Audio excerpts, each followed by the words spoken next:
Today is August 25th, 2025. This is Read Through the Bible. Hi, everyone. And we have some gory stories for you today. Yeah, the Book of Judges is disturbing, and these are some of the really disturbing stories. So we're going to be introduced to the first Judges in Judges chapter 3. We're reading Judges chapter 3 and 4 today. And we are introduced to the first three judges in Judges 3, and then the fourth judge in Judges 4. And some pretty gory things happen. I just want to give you my outline in chapter 3. It's Ehud stabs the fat king Eglon. And in fact, I was experimenting with little AI poetry and AI music, and I created a little video of it that you might like. It'll help you to remember Ehud stab the fat king Eglon. I'll link that in the show notes. And then in chapter 4, it's just as bad. When this woman named Jael, I say tent-pegged Sisera. Yeah.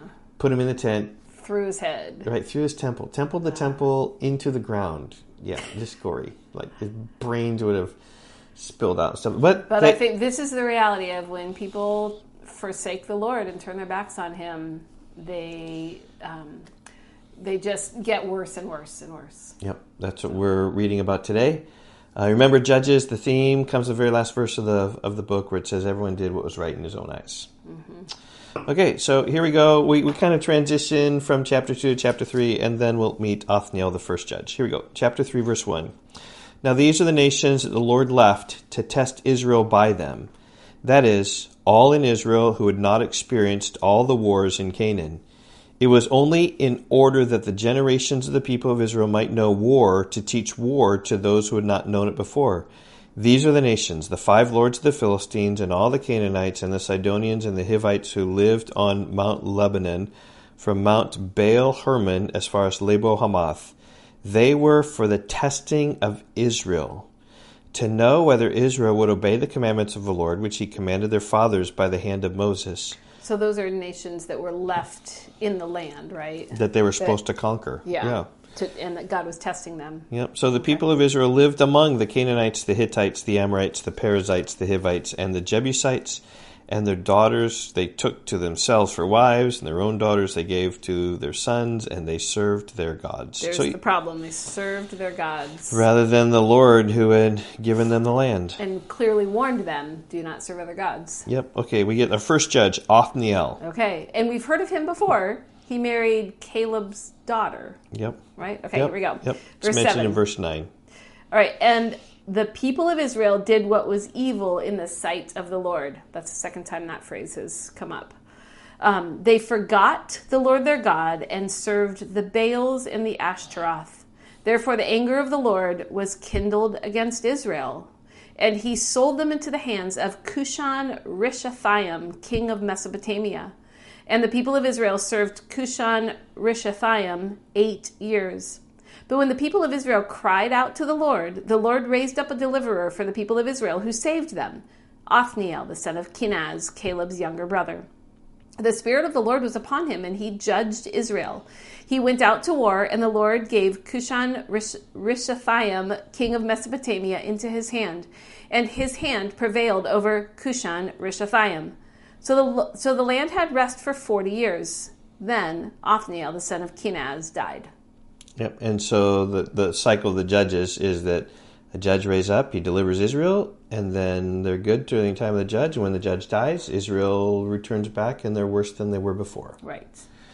And so we see that here with Ehud stabs the fat king Eglon. So Ehud, verse 12, and the people of Israel again did what was evil in the sight of the Lord. And the Lord strengthened Eglon, the king of Moab, against Israel, because they had done what was evil in the sight of the Lord. He gathered to himself the Ammonites and the Amalekites and went and defeated Israel. And they took possession of the city of palms. And the people of Israel served Eglon, the king of Moab, 18 years. So here we see Israel being ruled by a foreign king. Yeah. And so that's part of the cycle of just their disobedience led God to punish them, and he punished them by allowing foreign nations to attack them and rule them. Yeah, we read that on Friday, just about the cycle of the judges. Right. Yep. Okay, verse 15. Then, here's part of the cycle. Then the people of Israel cried out to the Lord, and the Lord raised up for them a deliverer, Ehud, the son of Gera, the Benjaminite, a left-handed man. Yep. That's an important detail. It is, and kind of SR is our left-handed son, and he kind of likes this, yes. Yeah. The people of Israel sent tribute by him to Eglon, the king of Moab. And Ehud made for himself a sword with 2 edges, a cubit in length, and he bound it on his right thigh under his clothes. Okay, so a cubit, that's 18 inches, so picture the sword, 18 inches in length.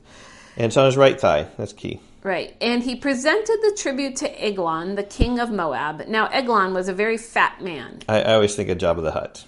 I don't think he's quite that big, but just picture blubbering fat is who this guy is. Okay, when Ehud had finished presenting the tribute, he sent away the people who carried the tribute. But he himself turned back at the idols near Gilgal and said, I have a secret message for you, O king. And he commanded, silence. And all his attendants went out from his presence.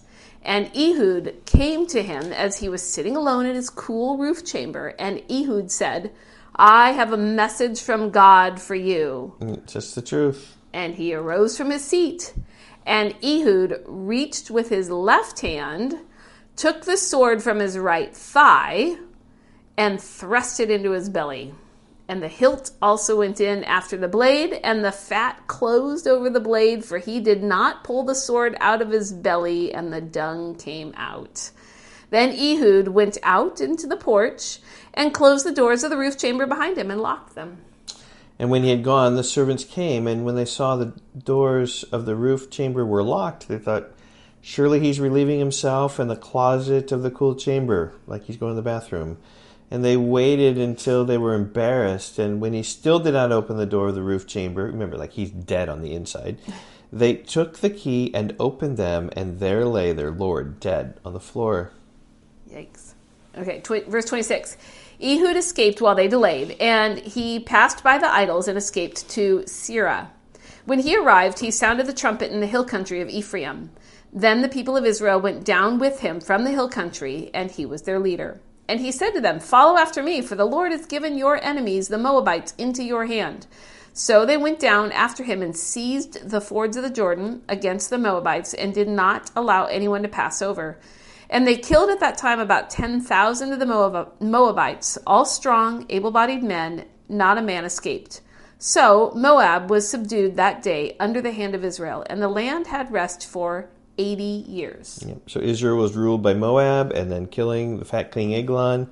They are relieved from that, so they are no longer under his rule. Okay, so those are the first two, between Othniel, Ehud, and then Shamgar. Mm-hmm. And how much do we know about Shamgar? We have one verse. One verse. Okay, let me read the verse. And after him, that is after Ehud, was Shamgar, the son of Anath, who killed 600 of the Philistines with an ox goad, and he also saved Israel.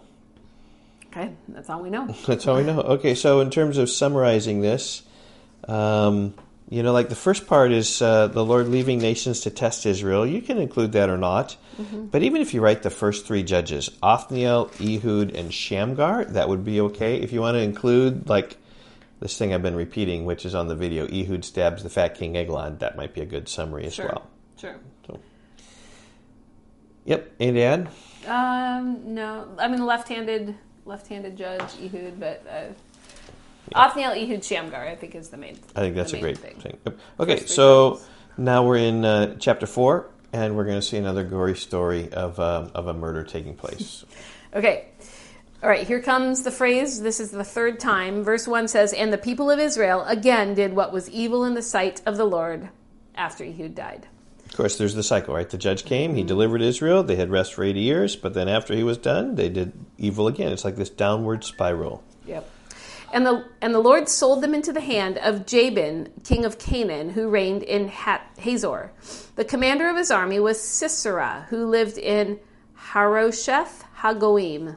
Then the people of Israel cried out to the Lord for help, for he had 900 chariots of iron, and he oppressed the people of Israel cruelly for 20 years. So now they're in that cycle again. They're being attacked by enemies. Yep. And now Deborah, a prophetess, the wife of Lepidoth, was judging Israel at that time. She used to sit under the palm of Deborah between Ramah and Bethel in the hill country of Ephraim, and the people of Israel came up to her for judgment. She sent and summoned Barak, the son of Abinoam, from Kadesh Naphtali, and said to him, Has not the Lord, the God of Israel, commanded you? Go, gather your men at Mount Tabor, taking 10,000 from the people of Naphtali and the people of Zebulun, and I will draw out Sisera, the general of Jabin's army, to meet you by the river Kishon with his chariots and his troops, and I will give him into your hand. So, in other words, right, you're going to draw this guy out so that he'll be killed. Mm-hmm. Barak said to her, If you will go with me, I will go. But if you will not go with me, I will not go. Like, Deborah, I need you to come with me. Wow. Like, I'm not sure what she's going to do, and she said, I will surely go with you. Nevertheless, the road on which you are going will not lead to your glory, for the Lord will sell Sisera into the hand of a woman. It's like a prophecy. Yep, which comes true. We'll see that. Then Deborah arose and went with Barak to Kadesh. And Barak called out Zebulun and Naphtali to Kadesh, and 10,000 men went up at his heels, and Deborah went up with him. So that means calling up soldiers from the tribes of Zebulun and Naphtali. Yep, right? 10,000 of them. Yeah, it's quite a lot. Okay, verse 11. Now Heber the Kenite had separated from the Kenites, and the descendants of Hobab, the father-in-law of Moses, had pitched his tent as far away as the oak in Zaanim, which is near Kadesh. When Sisera was told that Barak, the son of Abinoam, had gone up to Mount Tabor, Sisera called out all his chariots, 900 chariots of iron, and all the men who were with him, from Harosheth Hagoyim to the river Kishon. And Deborah said to Barak, Up, for this is the day which the Lord has given Sisera into your hand. Does not the Lord go out before you? So Barak went down from Mount Tabor with 10,000 men following him, and the Lord routed Sisera and all the chariots and all his army before Barak by the edge of the sword. And Sisera got down from his chariot and fled away on foot. And Barak pursued the chariots and the army to Harosheth Hagoyim, and all the army of Sisera fell by the edge of the sword. Not a man was left. I'm just thinking about, like, we get a glimpse here of the Lord is fighting for the Israelites here. You know, Yep. and like when he's with them and fighting for them, they have victory. That's right. Okay, verse 17. But Sisera fled away on foot to the tent of Jael, the wife of Heber the Kenite, for there was peace between Jabin the king of Hazor and the house of Heber the Kenite. And Jael came out to meet Sisera and said to him, Turn aside, my lord, turn aside to me, do not be afraid. So he turned aside to her into the tent, and she covered him with a rug. And he said to her, Please give me a little water to drink, for I am thirsty. So she opened a skin of milk and gave him a drink and covered him. And he said to her, Stand at the opening of the tent, and if any man comes to you and asks, Is anyone here? Say no. But Jael, the wife of Heber, Here comes the hammer. took a tent peg and took a hammer in her hand. Then she went softly to him and drove the peg into his temple until it went down into the ground while he was lying fast asleep from weariness. So he died. Yep. And that's true of the prophecy that Deborah had said, that the Lord will sell Sisera into the hand of a woman, and sure enough. I mean, she must have been very quick. He must have been in a very deep sleep. Yeah, yep. And behold, as Barak was pursuing Sisera, Jael went out to meet him and said to him, Come, I will show you the man whom you are seeking. So he went into her tent, and there lay Sisera dead with the tent peg in his temple. So on that day God subdued Jabin, the king of Canaan, before the people of Israel, and the hand of the people of Israel pressed harder and harder against Jabin, the king of Canaan, until they destroyed Jabin, the king of Canaan. So here we have Deborah, who is the judge, the only woman judge, and she instructs Barak to destroy Sisera. And Sisera then was the only one left and fled because all the army died, and he was tent-pegged by Jael. Yeah. And Sisera was the commander of the army of the Canaanites, I believe. Yeah. So that was, yeah. Yep. So that's sort of a good summary there. All right. We will see you tomorrow. All right. Goodbye. Bye-bye.